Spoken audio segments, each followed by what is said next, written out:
Hello, Paddle and Fin Nation.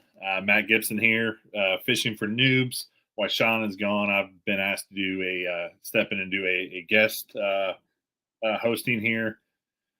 Wanted to talk today about BFS, and one of the guys from Indiana here is probably the most knowledgeable that I know of.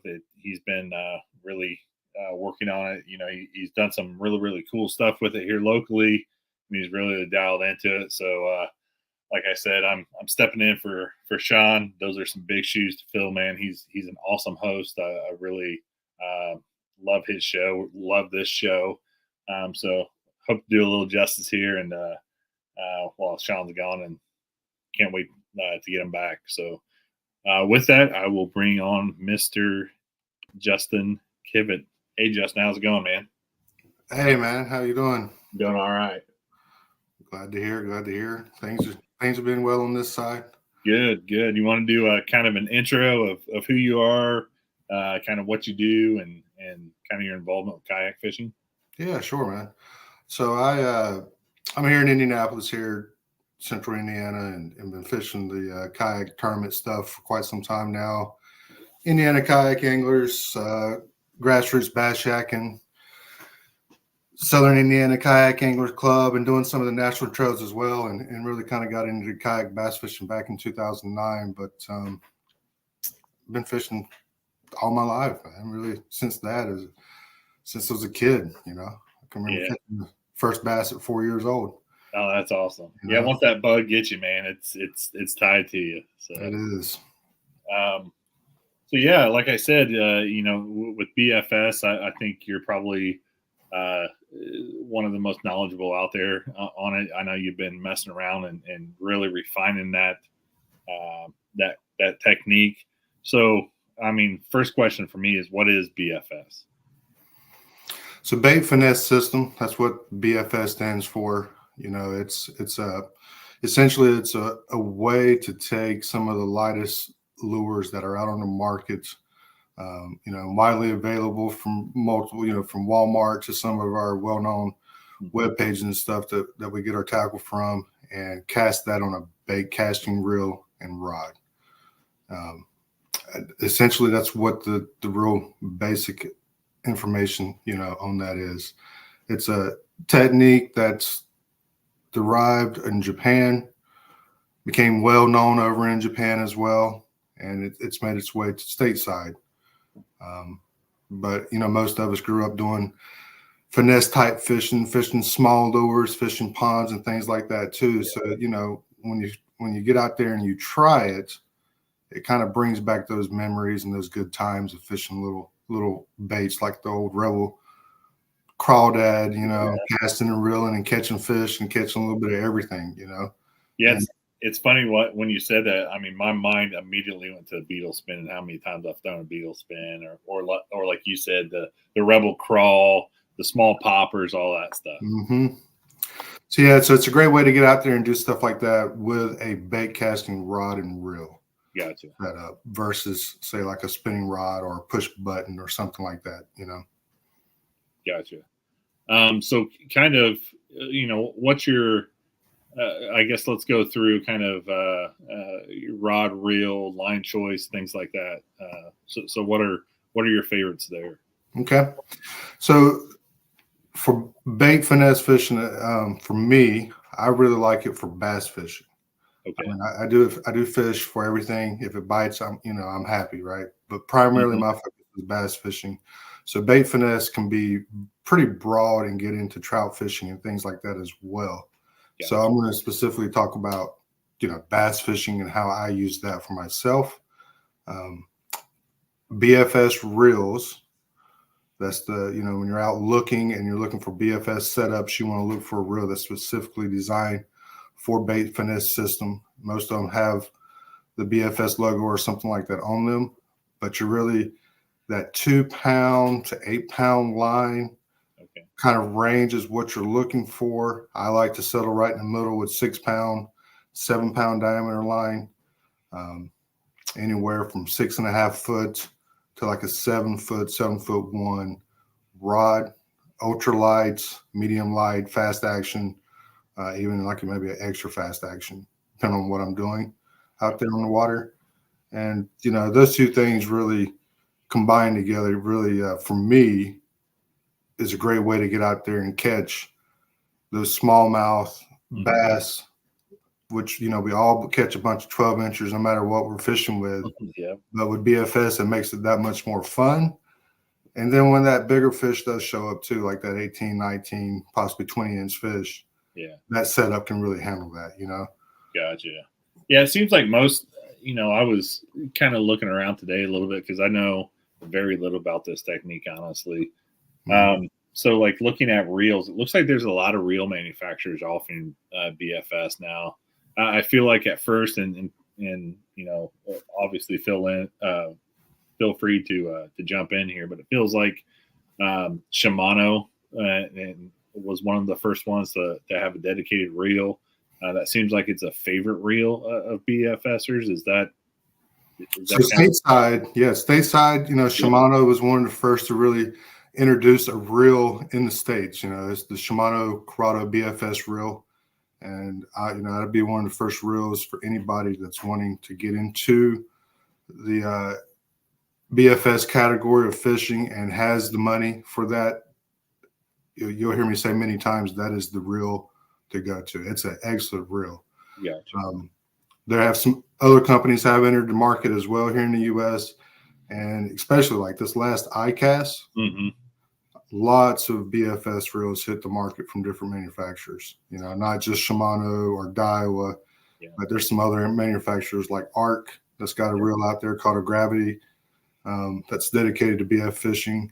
Caskeen's got one and stuff now too. Actually, they got a couple now. But yeah, Shimano's really got it nailed down in that category, and that's because they've been in that market for a long time overseas, as well as Daiwa too. So it's interesting too because you know some of those manufacturers you just talked about. It's kind of interesting to me. You kind of have all different price ranges there. You know, from Caskeen all the way up.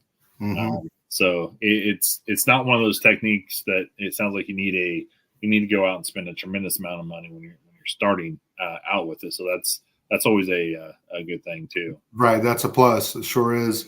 So there's a lot of reels. There's a lot of people that like to go to say AliExpress or Temu, and they buy reels and stuff there that are BFS style reels. And, you know, those get in the price range of $30 to $50. And there's actually some pretty good ones out there in that price range. Really? Yeah, one that comes to mind is the Acura, ACURA. It's like $35 on sale, and it's an excellent reel. It's got a nice drag. It's got a nice clicker drag system in it and stuff too. And it really meets those BFS kind of all-purpose reels, you know.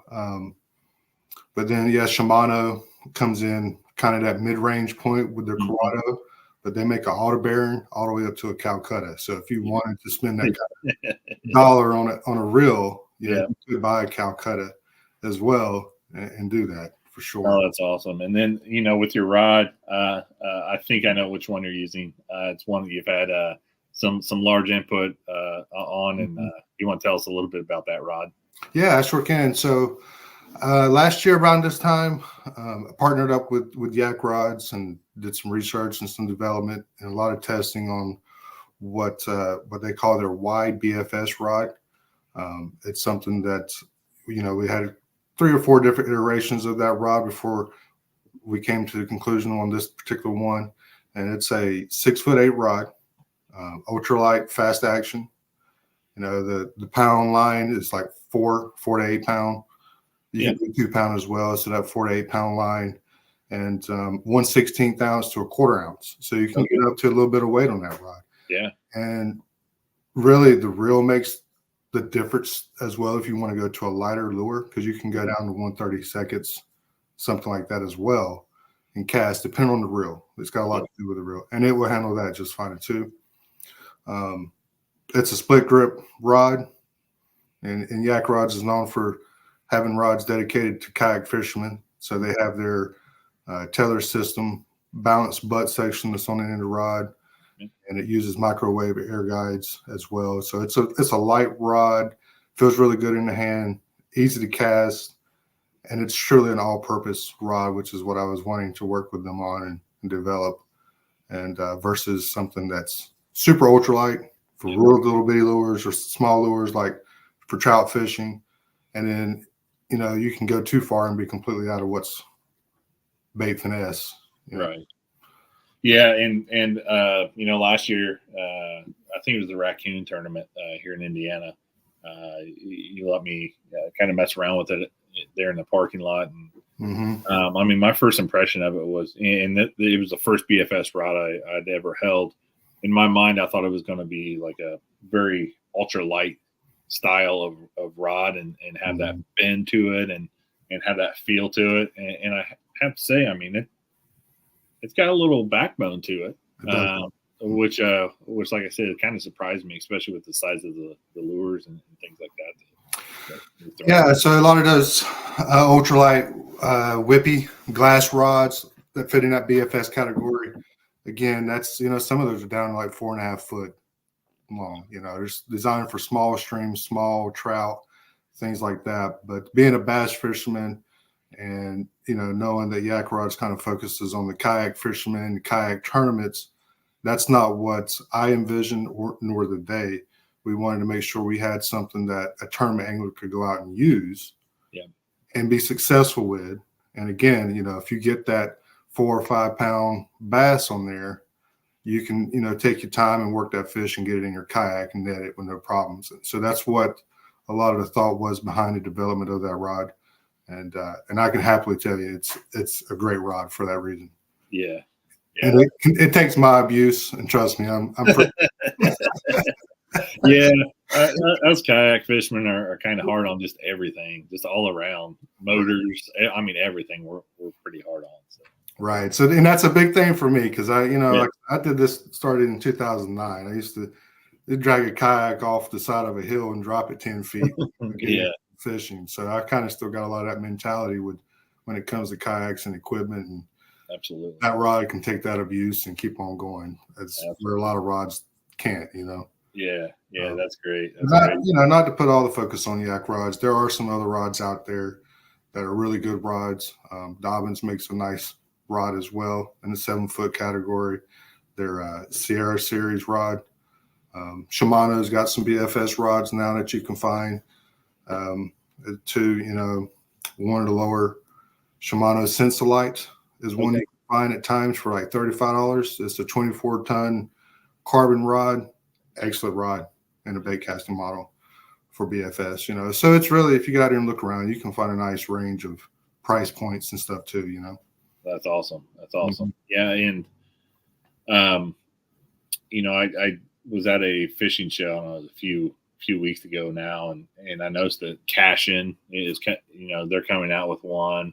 I take it, and maybe Megabass has a few. I don't know if that's just now coming to America or what's going on. The Cash In rods, they got 2 BFS rods. They've been out now for, I want to say, about 2.5, 3 years. Okay. I've actually used both of those rods and no complaints with those rods. Yeah. They got that nice carbon fiber reel seats and stuff on there, and they're a light rod. And again, for a bass fisherman or somebody fishing out of a bass boat or something like that, they really nailed it with that rod as well.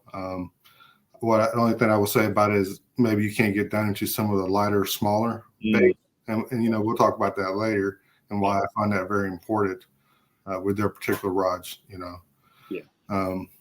But there's a couple others like Jinko. Jinko they had some really good crappie fishing rods, and they've turned those into some really nice BFS rods. Oh, that's great. Great. Mm-hmm. That's awesome.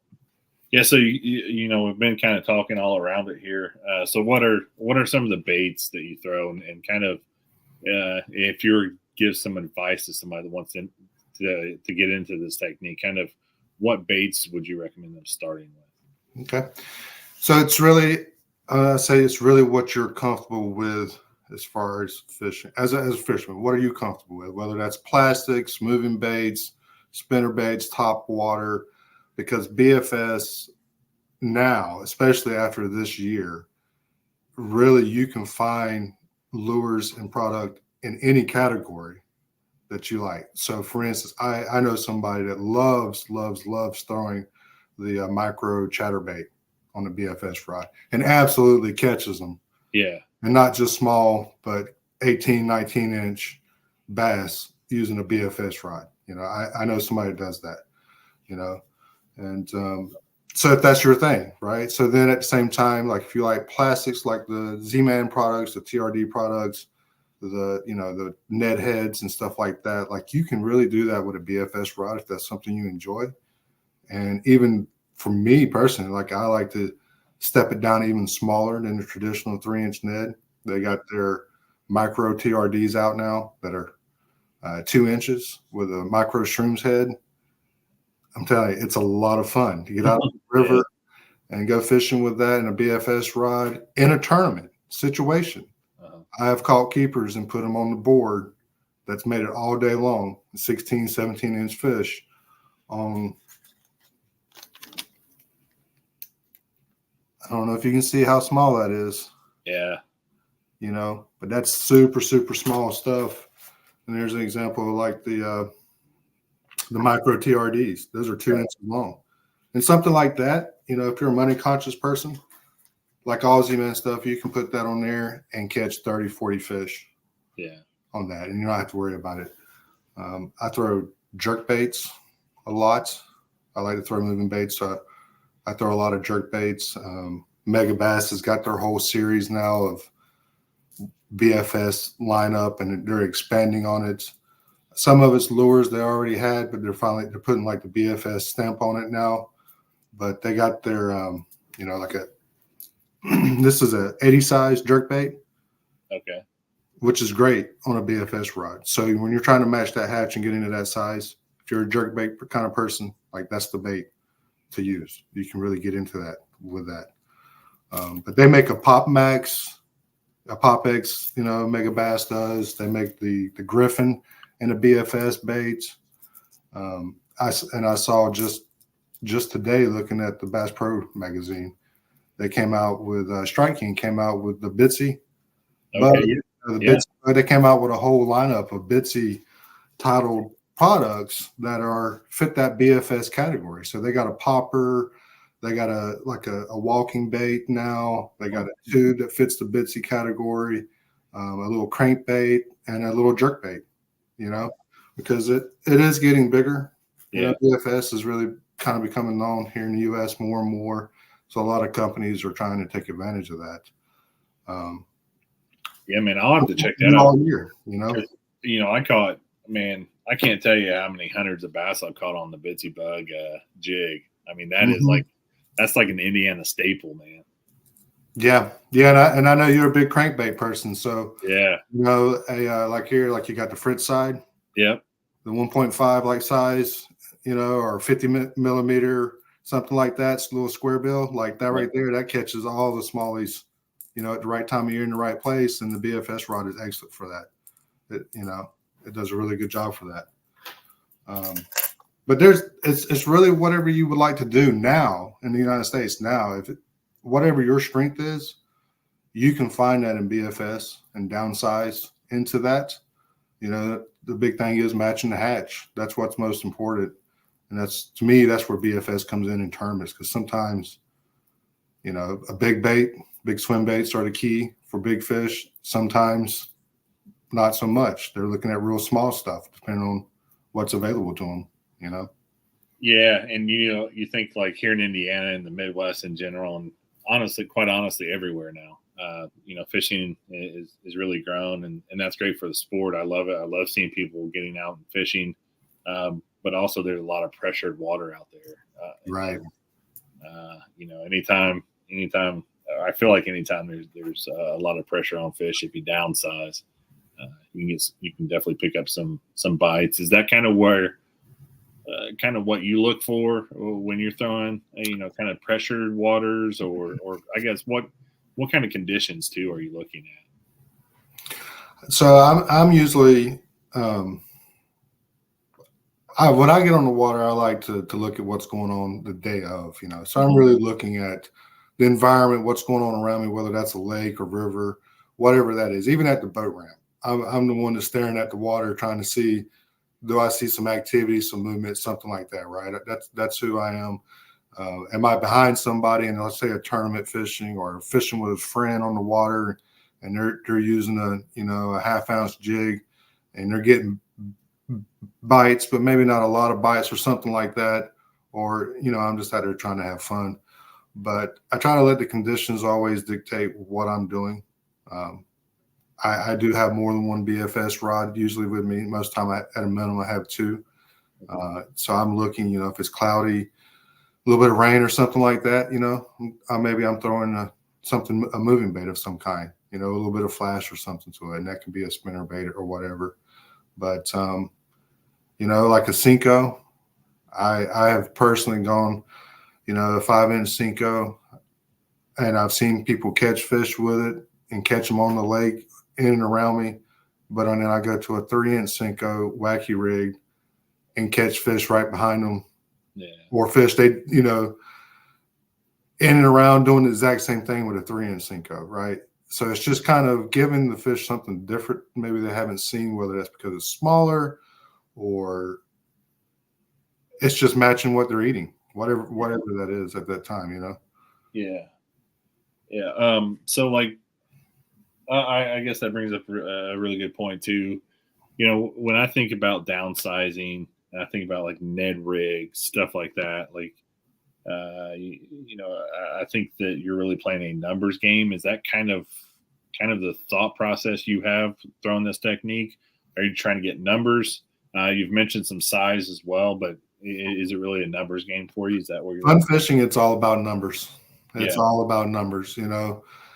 Competitive fishing, I'm looking still for the biggest fish. I'm still approaching areas with the same mentality as if I'm going to throw this little micro TRD over there, I'm looking to catch the biggest fish that's under that dock or whatever that is, so, and usually do, it's not uncommon for me to catch 17 or 18-inch bass.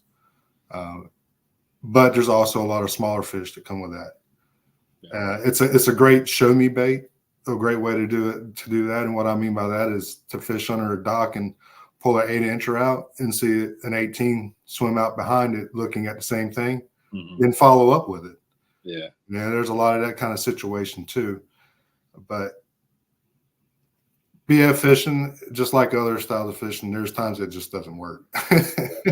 No matter what you do, it just doesn't work. And it's a bigger bait profile that you're wanting to use to get 5 bites for the day, right? Right.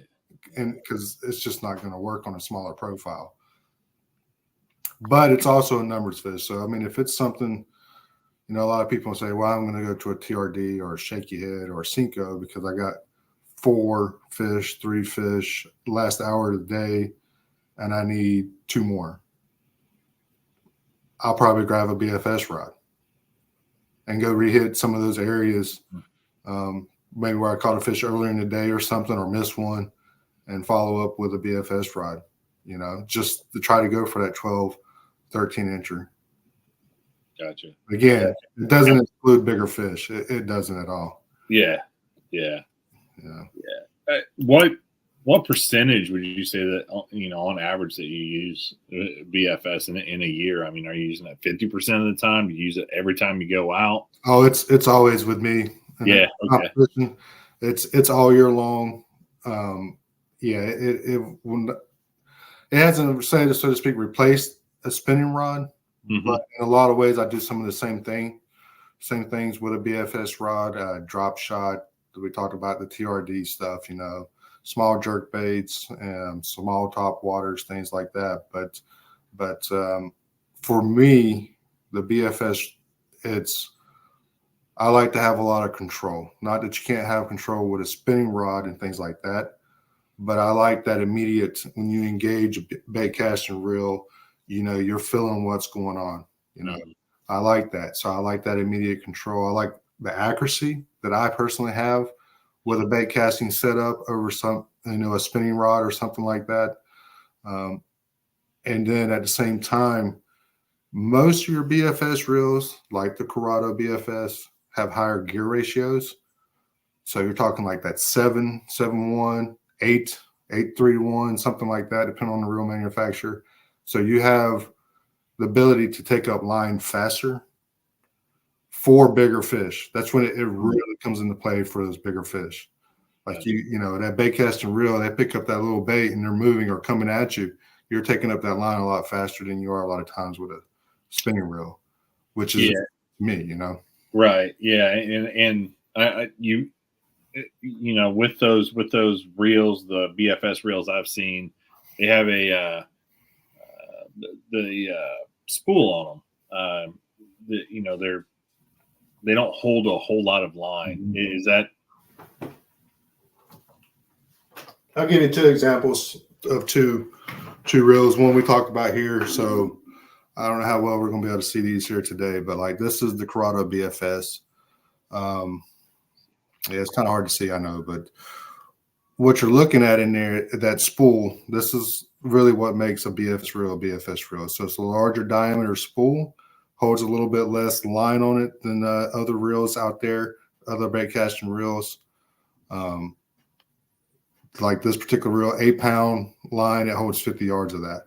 But it's going to have a shallow spool in here. So that allows the line to spool off the reel when you cast, which equals being able to cast a smaller lure further and easier with a bait casting reel. That's what makes it. So this particular reel, you know, it's got a wider spool in it than a lot of the other reels out there on the market.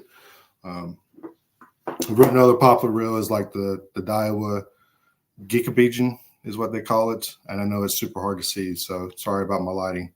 But when you're looking at the inside of that, the spool is actually narrower on the inside. So at 8-pound line, it holds about 30, 35 yards. But the benefit of a reel like this is super small lures, super small baits. You know, this is the one you want to go with. If you're throwing that 1/32 ounce bait most of the time, trout fishing or something, going to throw it, you know, almost all the line that it holds, you'll see the spool on the inside because it will cast something that small, that easy, you know. I like this reel. It's excellent reel, but when it comes to bass fishing, again, I don't like casting all the way to the end of the spool, the bottom. But for small, tight quarters, trout fishing, like this is the way to go. So that's, you know, that's where I always come back to the Corrado reel, because it does hold more line and it's a little bit wider. You know, you can retie several times, things like that throughout the day, and you can turn around and cast like a 1/16 ounce, 50 yards. With ease. There's no effort into doing that, you know. Gotcha. So that's your big differences with reels and things too. Is that spool diameter on the inside, the spool width, and how much line it holds, how big it is in there.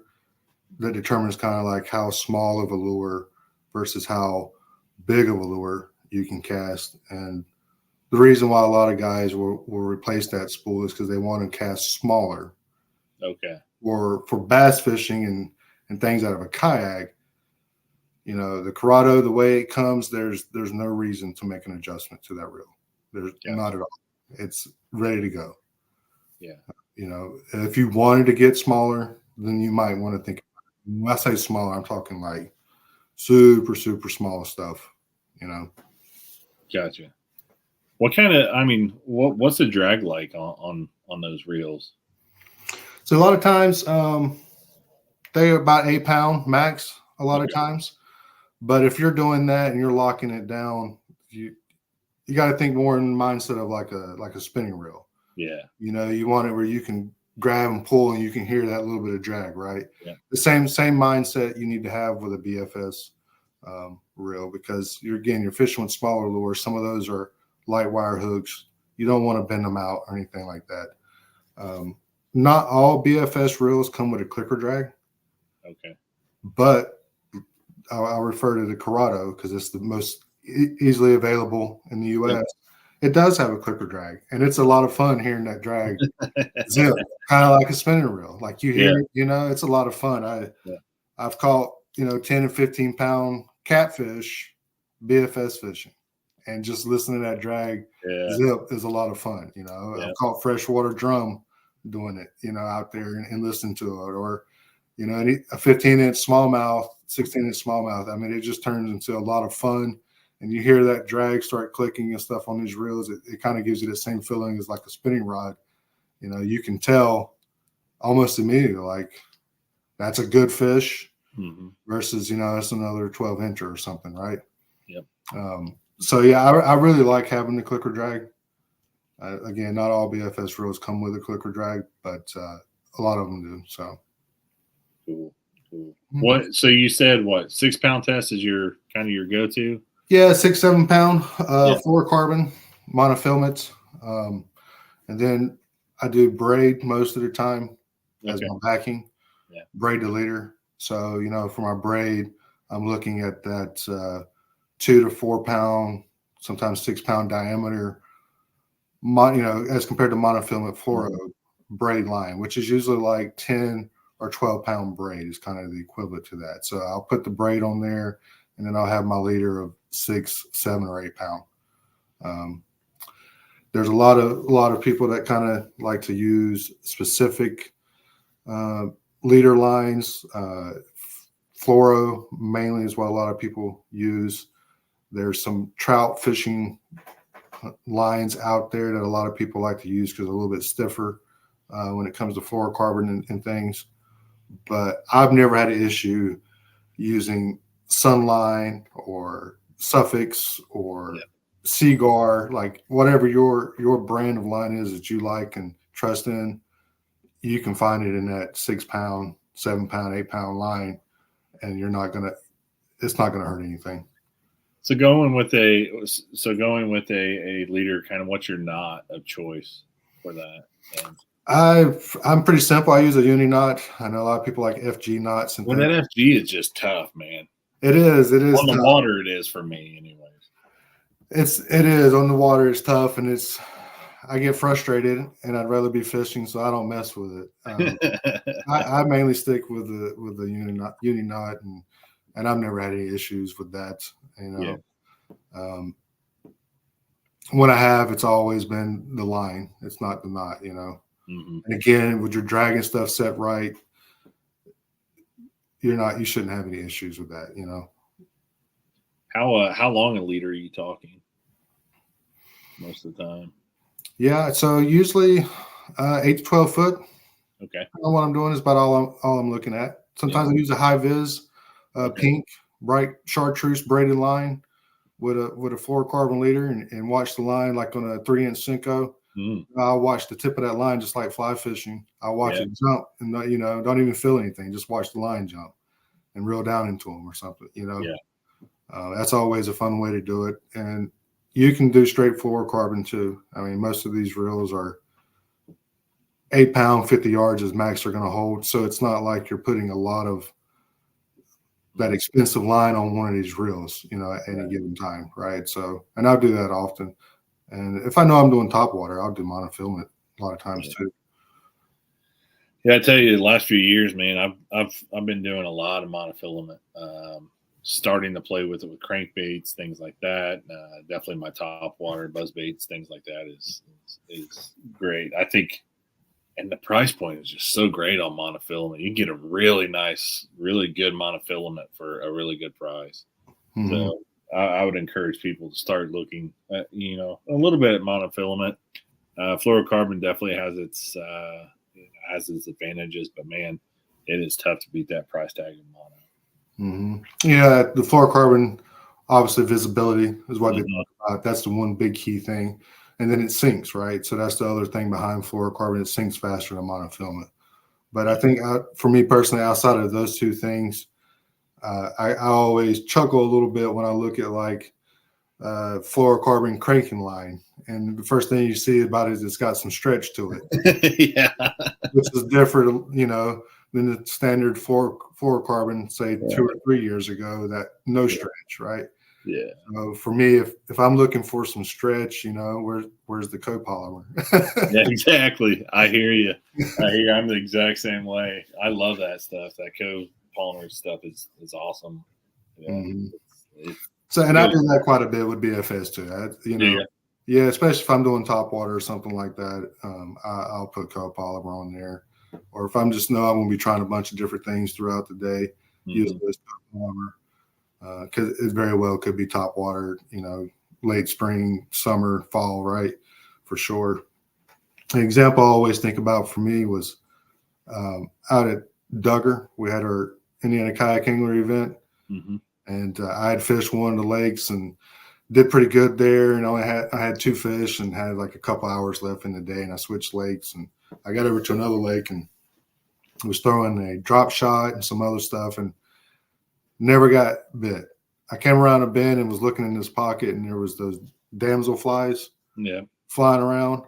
And I'd see one land on the water, and as soon as it landed on the water, it disappeared. So the first thing I thought was, is it bluegill or what is it? So I grabbed a BFS rod and like a little cicada bug imitation, one of my little favorite little crawler walking baits, cicada thing. And I cast out there, and as soon as it hit the water, it disappeared. I had 3, 4, and 5 and 10 casts. Wow. It was just looking at the fact, looking at conditions, looking at the damselflies and stuff. Yeah.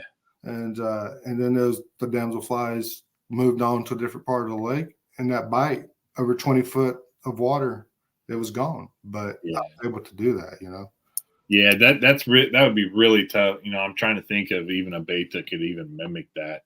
With a stouter rod and reel, and there's really not. I mean, that's super finessey. Like that's real finesse. And yeah, that's that particular bait, it's got some super small little trebles on the back of it and stuff too. And they're so small, those fish come up there and it's not like exploding on it like a frog or something like that. They come up there and just suck it down.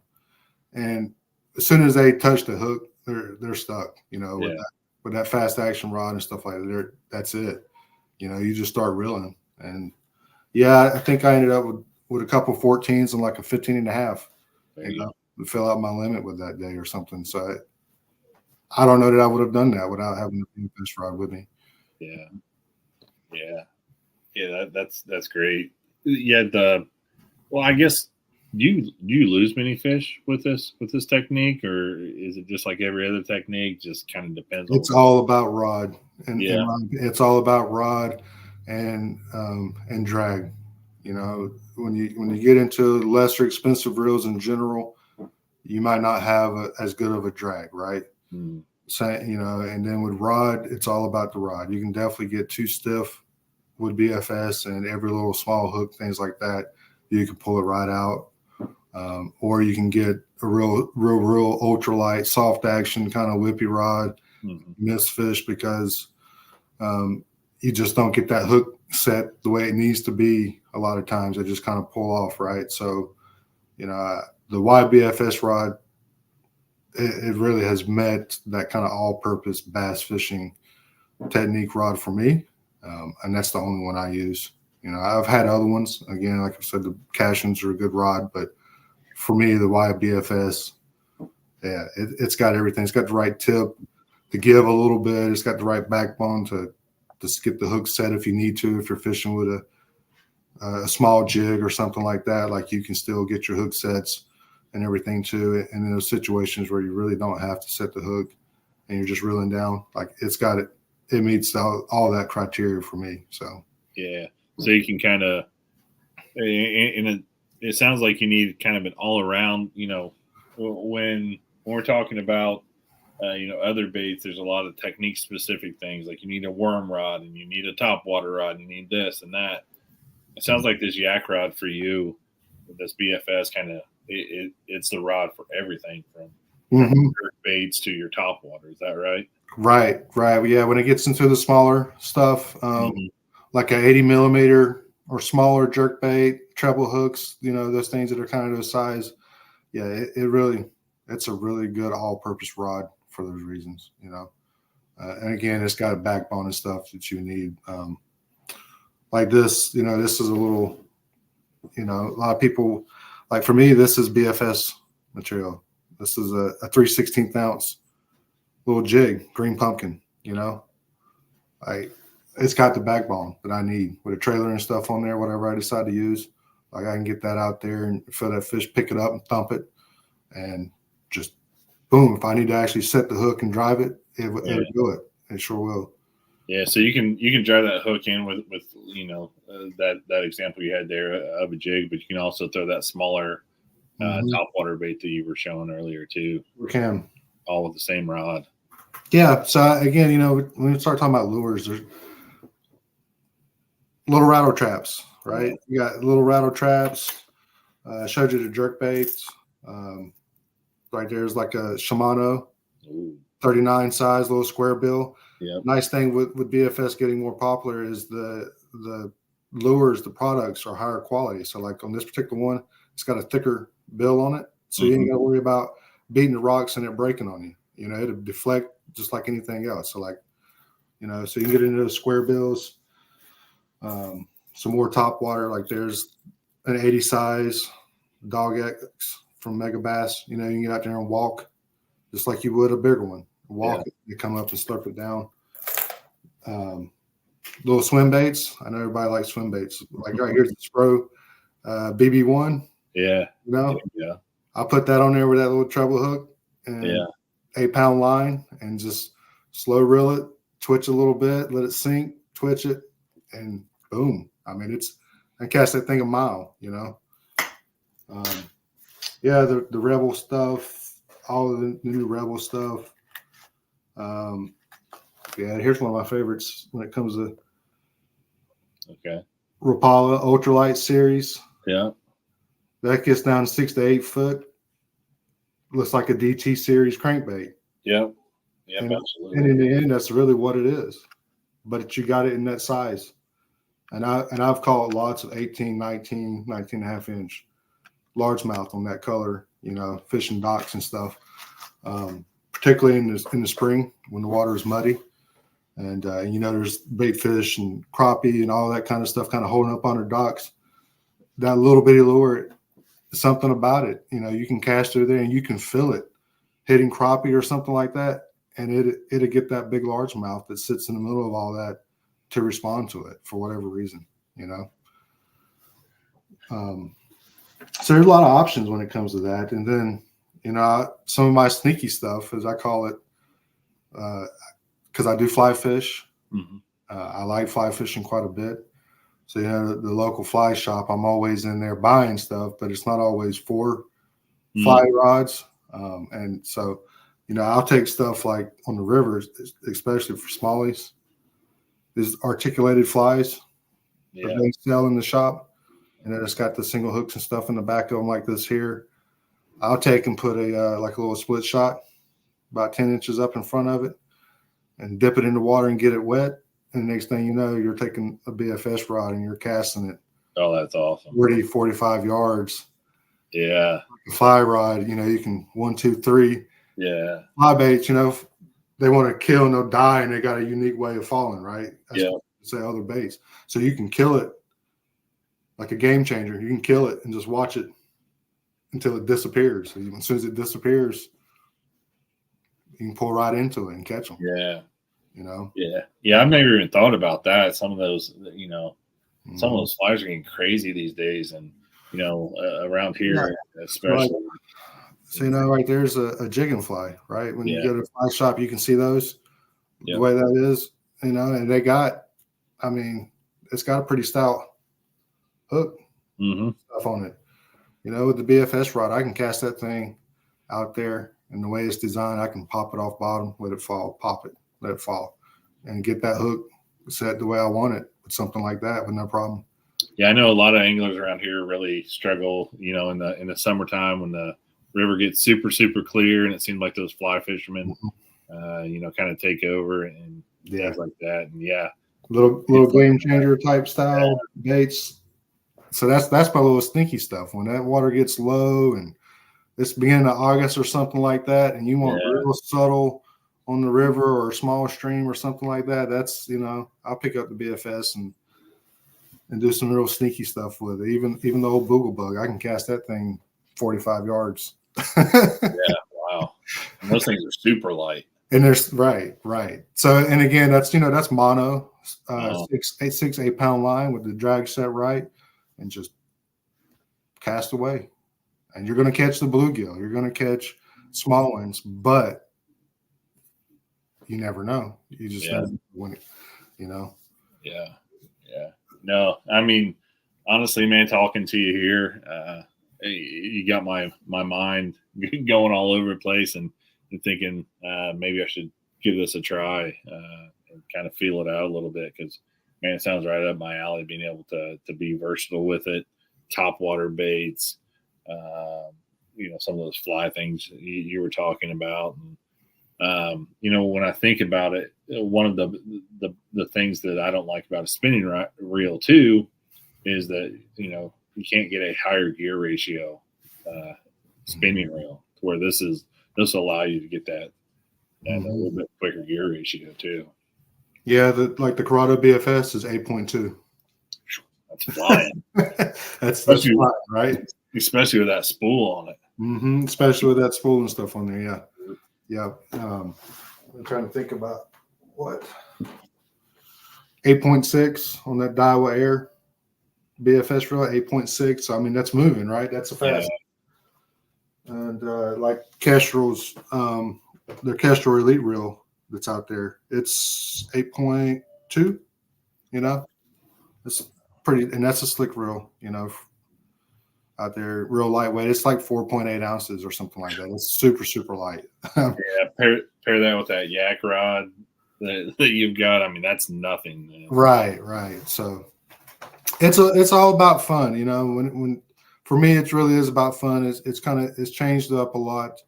A lot of my days on the water when I just want to go fishing, even in tournaments and stuff. When I just want to catch fish and since you can catch everything, I'm just trying to think. When we did the turkey bowl, I caught a 19.5-inch walleye on the BFS rod out there, Yeah. Like 3 casts into the day. And that was a lot of fun on a little, like the little PT looking Rapala, And it was like, man, this is awesome, And then I caught some crappie there as well. And a bass, and stuff too. So it just, it opens the door up to branch into a new area of bass fishing in general, with a bait casting rod and reel.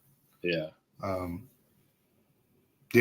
just today, like at Bass Pro, I just kind of you go through the bass section of products, and then I get down here towards the end, and I'm like, all right. Usually I'm turning around, but it's like, oh, all this crappie stuff is BFS kind of. You just kind of keep going into the wallet, so to speak, of things that's available to use and try from the micro chatter baits to small spinner baits. Like I used the Strike King mini spinner baits, little white with the diamond blades. Yeah. A lot of people don't throw them anymore, but I know as a kid, like for me, I caught a lot of fish burning them over grass that size, and I catch a lot of fish like that now. Going over BFS, and not having to worry about line twist and all that kind of stuff that comes with a spinning rod. Yeah. Yeah. And I think about I love throwing buzz baits. So like the smaller buzz baits, even the small tri-wings, the really small ones by Strike King. I mean, we used to throw those things all the time. And, growing up where I did, we were super finesse anyways. We were throwing like 16th ounce sinkers with Texas rig. And man, I would have loved to have this equipment back then. That would have been so much easier than trying to learn it on a bait caster and with 12, 14 pound test. So yeah, so I've used it quite a few different ways, and we talked a lot about bass fishing, but our local stream, they stock some trout and stuff in there. I love to go over there with a little Lucky Craft 50 size jerk bait and just cast out there and catch those trout, and then even this time of year, every once in a while, a nice little smallie shows up in the middle of that. Yeah. In the bank, right?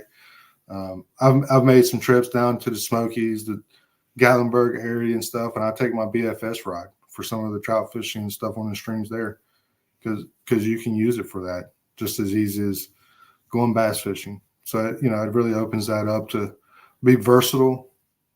Instead of having just a jig rod or deep crank rod, that's what it's made for. But that that YBFS, and it really opens the door up to do some other things as well when you invest in something like that. Yeah, no, that's great. That's awesome. Yeah, multi-species, like just it sounds like the possibilities are just endless with this technique. And it's interesting now because big baits are kind of the craze, and this is going the exact This is opposite the way. exact opposite of that. Well, which I kind of like, man. It's kind of the yin and the yang. Right. There's a lot of companies coming out with stuff. I'm especially this year. This year, you can tell a lot of companies have really focused on BFS. I just saw Demiki come out with a 40 size crankbait that's labeled BFS. So that's an example of things that's really coming out there. It's a broad range of things, with BFS. The one good thing about all that is really real good thing is you can get a lot of stuff and fit it into a small box. And it doesn't look like you have a wall full of plastic. Yeah. It's all, a 3700 holds a lot of stuff. Oh, that's awesome too. Which is usually what I have. And I have pretty much covered from one side to the other. I have all my baits covered from a range of things, whether that's bottom to top water. Like it's all in the 3700. Oh, that's great. Yeah. I mean, as a kayak fisherman, that's kind of our ultimate goal is to be able to have something that we can fish multiple ways. We can fish multiple baits on and have one rod that does it or one box that does it. So that's just awesome. Yeah. And I've had those days where small is everything. Yeah. Small, right? Traditional finesse, I'm talking small, Small makes up everything, even on the larger fish. Like it's just what they're looking at and what they're eating. And we've had some of the bigger national trout have been caught on some small baits. Mm-hmm. In the last couple of years, there's been some small baits out there that, like that gizmo, that's a little top water, kind of mayfly looking, damselfly looking, spider looking, whatever. Right? It's won some money for a lot of people, and BFS is a great way to throw it. Yeah, I mean, Aiden Darlington kicked our ass plenty of times with the Ned rig, so like it's definitely something that gets bites, gets good bites, and it's a really interesting technique to me, and I think it just opens up a whole lot of options for somebody, whether it be on the bank in a kayak, in a boat, or just going wade fishing and just having fun with it. Also, I see great way to teach kids or people that don't fish. It's all about getting those bites, and it sounds like this technique gets those bites.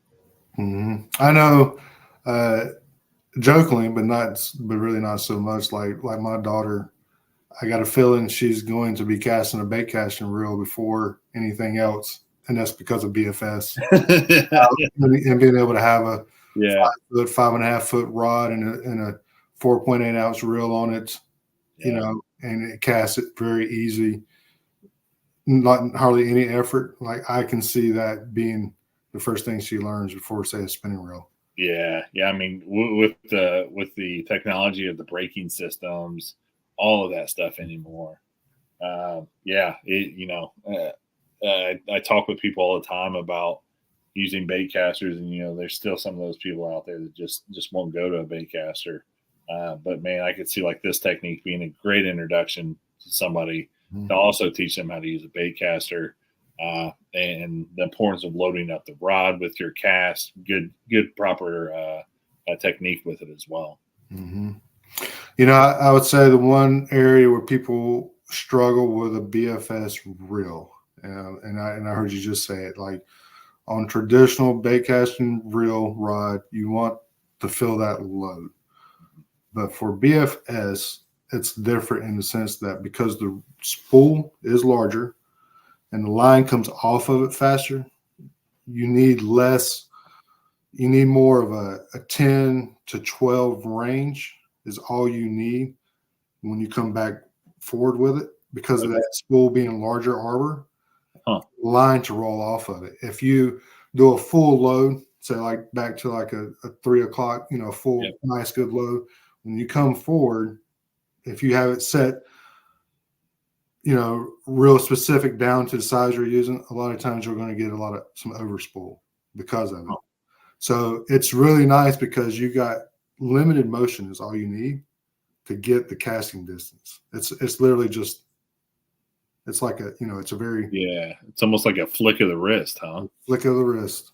Wow. Right. So a lot of people kind of will struggle because they're used to that, kind of the whole motion of that. But with right setup and reel and stuff, it's literally just, it's so easy.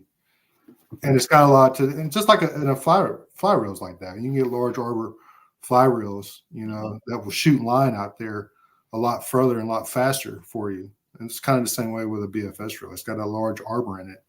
It doesn't take as much movement to get that line spooling off of it when you're coming back forward. It's real simple. It's like, so you can just like really tight spots too. You don't need a ton of room to even do this, huh? No. So if you're walking the bank or you're underneath some trees in the kayak trying to hit a spot, I mean, it's literally just, it's a very simple cast, and that's down to the smallest of lures. It doesn't, even at a 1/4 ounce, it's kind of opposite. When you start getting up heavier, the reel loads up faster, right? So the line's going to spool off faster. You might get some overspin, so you want to make sure you're adjusting more.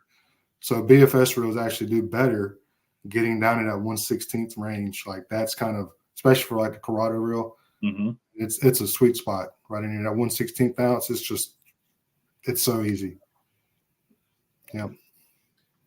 Well, we're kind of rolling up on an hour here, so I think we'll kind of wrap things up here. Is there anybody you want to thank, or any sponsors, or anybody that you would like to kind of shout out? Sure, definitely. So Yak Rods, definitely shout out to Yak Rods and working with them for the BFS rod and developing that rod. My opinion on that rod, it's one of the best on the market. And you're going to have a hard time finding one better than that rod at that price range, or more expensive. They make a really good product. So I got to give a big shout out to them and what they're doing, and really working with the anglers on developing the rods for the application. So most definitely Yak Rods. Awesome. Any kind of final words here that you can think of, or where people can follow you or anything like that? Yeah, so my Facebook, Instagram page is Philosophical Angler. I post a lot of content on there, a broad range of bass fishing application stuff from BFS all the way up to some bigger swim baits and stuff like that too. So check me out, give me a like, give me a follow if you'd want to. And I'm also an administrator this year for Southern Indiana Kayak Club. So, we got some of our events and stuff going on this year across the southern part of the state too. And got some pretty cool things that you can check out over there if you like. Awesome. Well, Justin, I really appreciate your time. And we'll thank you for kind of opening my eyes to this technique. I know I have a lot of Google searching to do and a lot of YouTubing to do to kind of dig into this. So I appreciate your time. Yeah, I fully open the door. If you follow me and everything, you got any questions about BFS, whatever your budget is, I can definitely kind of point you in a direction for rod, reel, from $50 combo to whatever you want to pay. Yep. And I've known Justin for a number of years, and he's always been a straight shooter. And I would encourage you to give him a follow. I know I always enjoy reading his posts and his content, both on Instagram and Facebook. And one thing I'll remind everybody of too, the Paddle and Fin tournament on Dale Hollow Lake, legendary Dale Hollow Lake, is April 27th and 28th at Eastport Marine. I'm actually going to make it down there this year. I've been saying that I'm going to make it down. And this year's the year for me. So come on down, April 27th and 28th. April 27th and April 28th. All right. Yeah, look at it on your calendar. So. with that, we'll close up the show here. Again, thank you, Justin. Really appreciate your time. Sean, buddy, keep at it. Keep doing your thing and keep helping your family out and doing what you're doing. And we'll keep on doing this on our end. So with that, we'll see you guys on the next one. All right.